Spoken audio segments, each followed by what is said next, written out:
మిథునం వారి కనుక చూసుకున్నట్లయితే మీకు లగ్నంలో గురువు యొక్క సంచారము, దశమంలో శని, సప్తమంలో కుజుడు, భాగ్యంలో రాహు యొక్క సంచారం జరుగుతూ 6లో శుక్రుడు ఉన్నాడు, 5లో బుధుడు ఉన్నాడు. వీళ్ళు 7వ తేదీ నుంచి మారుతున్నారు కూడా.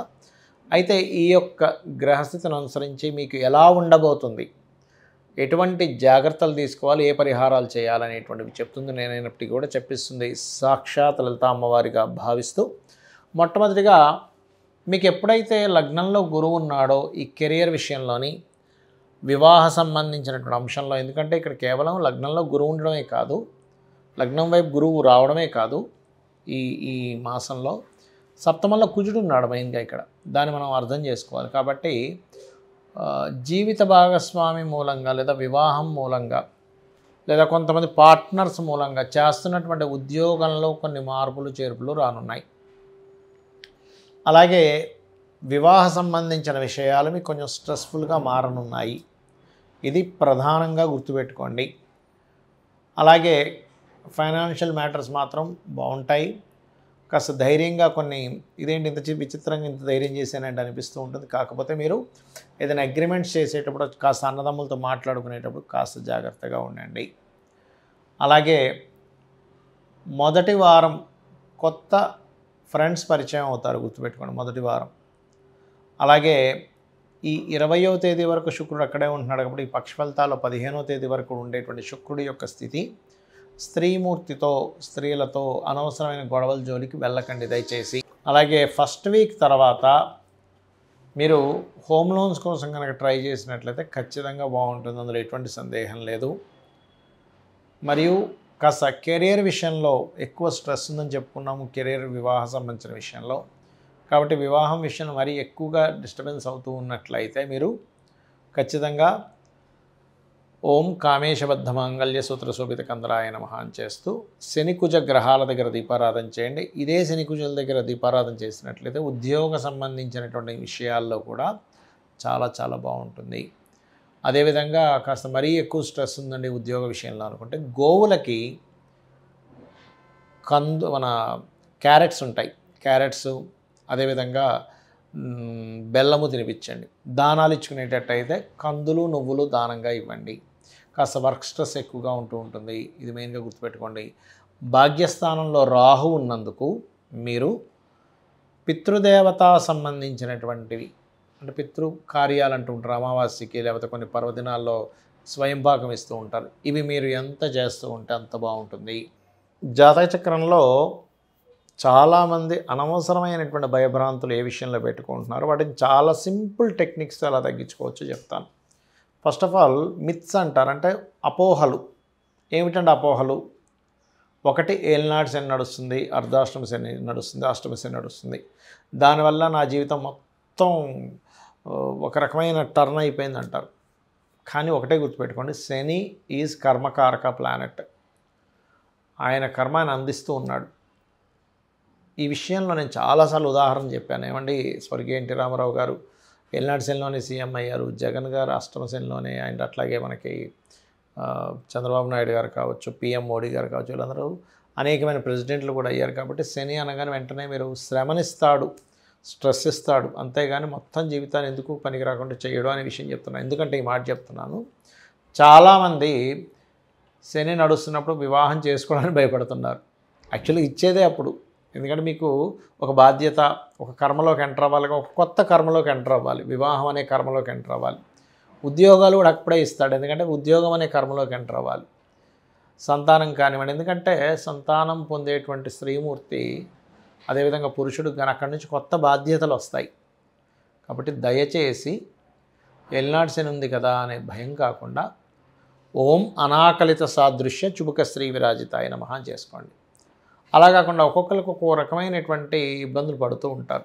ఎలాగా ఉద్యోగం రావట్లేదు, అప్పుడు మీరు ఏం చేస్తారంటే మీ దశమ స్థానం ఎలా ఉందో చూడండి.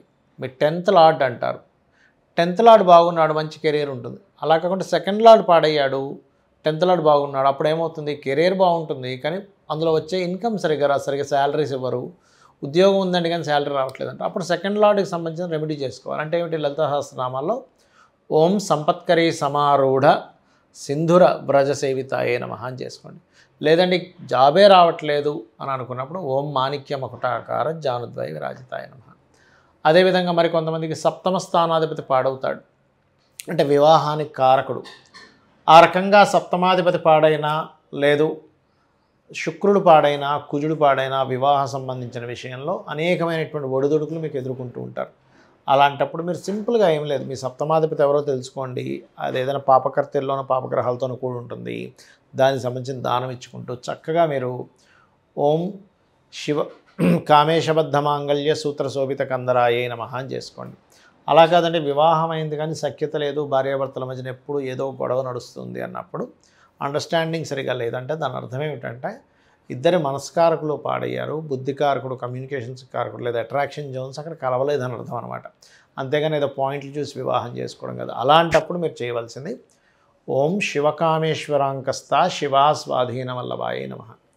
మరి కొంతమంది వ్యాపారాలు పెడుతూ ఉంటారు, రకరకాల వ్యాపారాలు, ఆ వ్యాపారాలు కలిసి రావట్లేదని బాధపడుతూ ఉంటారు. అలాంటి వారు ఓం ఇంద్రగోప పరిక్షిప్త స్మరతౌనాభజంగికాయై నమః అని చేసుకోండి, ఖచ్చితంగా బాగుంటుంది. ఇలాగా లలితా సహస్రనామాలు ఏవైతే ఉన్నాయో అవి వేద మంత్రములతో సమానము. ఎంతటి సిచ్యువేషన్స్లో ఉన్నా నమ్మి గనక మీరు చేశారా రెగ్యులర్గా, రూపాయి ఖర్చు లేకుండా చక్కగా ఇంట్లో కూర్చొని అరగంట 40 నిమిషాలు గంట సేపు కూర్చొని మీ ప్రయత్నాలు మీరు చేసినట్లయితే అప్పుడు ఏమవుతుందంటే మీరు చేసినటువంటి ఆ యొక్క జప ఫలం ఏదైతే ఉందో, అయితే చాలామంది జపం ఎలా చేయాలని అడుగుతూ ఉంటారు. చక్కగా మీరు పంచోపచార పూజ చేసేసుకొని గంధం పుష్పం ధూపం దీపం నైవేద్యం పెట్టేసిన తర్వాత ఆవాహనం చేసి పంచోపచార పూజ చేసేసిన తర్వాత కూర్చొని జపం చేసుకోండి. అప్పుడు ఖచ్చితంగా మీరు ఏదైతే సంకల్పం కోసం, అది ఉద్యోగమా వ్యాపారమా లేకపోతే సంతోషంగా లేరు, కొంతమంది చూడండి ఎన్నున్న ఆనందంగా లేవంటాం, అలాంటప్పుడు కూడా ఓం ఇంద్రగోప పరిక్షిప్త స్మరతూనాభజంగికాయ నమః చేసుకోవచ్చు, తప్పేం లేదు. ఈ రకంగా మీరు కనుక చేసినట్లయితే 100% ఇబ్బంది పోతుంది. అయితే ఇంకొంతమందికి ఒక చిన్న అపోహ ఉంది, ఏమిటది అంటే కాలసర్పయోగము. ఏమండి నాకు కాలసర్పయోగం వల్ల ఇలా అయిపోయింది నా జీవితం అంటూ ఉంటారు. శాస్త్రంలో ఎక్కడా కూడా కాలసర్పయోగాన్ని జన్మజాతకానికి అప్లై చేయమని లేదు, గుర్తుపెట్టుకోండి. అది కేవలం కాలంలో జరిగే అంశాలు. అంటే పలానా దగ్గర యుద్ధం జరిగింది, మనకి విపరీతమైన తుఫాన్లాగా వర్షాలు వచ్చాయి, కరోనా లాంటి వ్యాధులు వచ్చాయి, ఇటువంటి విషయాలకి సంబంధం ఉంటుంది, గుర్తుపెట్టుకోండి. ఇటువంటి విషయాలకు మాత్రమే ఉంటుంది, కానీ అన్నిటికీ కాదు. ఇది ప్రధానంగా మీరు జాగ్రత్త తీసుకోవాల్సిన అంశం. అదేవిధంగా మరొక విషయం ఏంటంటే, ఇక్కడ ఒకవేళ సరే మీకు అదే మనసులో లాగుతుంది, కాలసర్పయోగం వల్లే అవుతుందేమో అని సింపుల్ టెక్నిక్స్. నవగ్రహాల్లో రాహుకేతువుల దగ్గర దీపారాధన చేయండి, పాయింట్ నెంబర్ 1. రెండవది, మీకు రావి చెట్టు ఉంటుంది మనకి టెంపుల్స్లో, ఆ రావి చెట్టు దగ్గరికి వెళ్ళి అక్కడ మీరు ప్రదక్షిణం చేసి వాటి మీద సర్ప ప్రతిష్ఠ చేసినవి ఉంటాయి, వాటి మీద పసుపు కుంకుమ గంధం కలిపిన వాటర్ పట్టుకొని ప్రదక్షిణం చేసి వాటి మీద వెయ్యండి. 5 చేయొచ్చు, 3 చేయొచ్చు, 5 చేయొచ్చు, 9 చేయొచ్చు, 11 ప్రదక్షిణాలు కూడా చేయొచ్చు, లేదంటే 21, 41 కూడా చేయొచ్చు ప్రదక్షిణ. ఇన్నే చేయాలని భయపడకండి. అలాగే మీకు మరీ ఎక్కువగా లేదు, కొంతమందికి ఎంత చెప్పినా కూడా వాళ్ళకి మైండ్లో ఉండిపోతుంది, లేదండి నా కాలసర్పయోగం వల్లే నాకేం కలిసి రావట్లేదు అంటారు. అలాంటప్పుడు ఇంకా బెస్ట్ రెమెడీ కాళహస్తికి వెళ్ళిపోండి.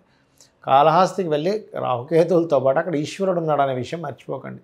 ఆ పరమేశ్వరుడి యొక్క అనుగ్రహంతో మన దోషాలు పోతూ ఉంటాయి, రాహుకేతువులతో పాటు గుర్తుపెట్టుకోండి. ఇలా చేయండి, ఖచ్చితంగా మీకు ఏదైతే దోషం ఉంటుందో పోతుంది. దీంతోపాటు ఫైనాన్షియల్గా ఎక్కువ ఇబ్బంది పడేటువంటి వారు ఇంట్లో తెలియకుండానే ఉత్తరంలో దోషం ఉంటుంది. అంటే ఉత్తరంలో బాత్రూమ్స్ ఉండడము, లేదా ఆగ్నేయంలో బాత్రూమ్స్ ఉండడము, పడమర మధ్యలో అంటే గెయిన్స్ అండ్ ప్రాఫిట్స్ జోన్లో బాత్రూమ్స్ ఉండడం జరుగుతుంటుంది. వీటి కారణం వల్ల కూడా మనం ఇబ్బంది పడుతుంటాం అనే విషయం తెలుసుకోవాలి. అలాంటి జాతకం బాగుంది కానీ ఎక్కడో మనకి రావాల్సినంత రావట్లేదు అంటూ ఉంటారు. కారణం ఏమిటి? వాస్తుదోషం ఉంటుంది. ఈ రకంగా వాస్తుదోషం లేకుండా ముఖ్యంగా ఉత్తరం వైట్ కలర్ ఉండేలా చూసుకోండి, ఆగ్నేయంలో గ్రీన్ కలర్ ఉండేలా చూసుకోండి. ఇవన్నీ కూడా వాస్తుపరంగా ఆ యొక్క జోన్స్ని బాగా అంటే ఎనర్జైజ్ చేస్తూ ఉంటాయి. శ్రీమాత్రే నమః.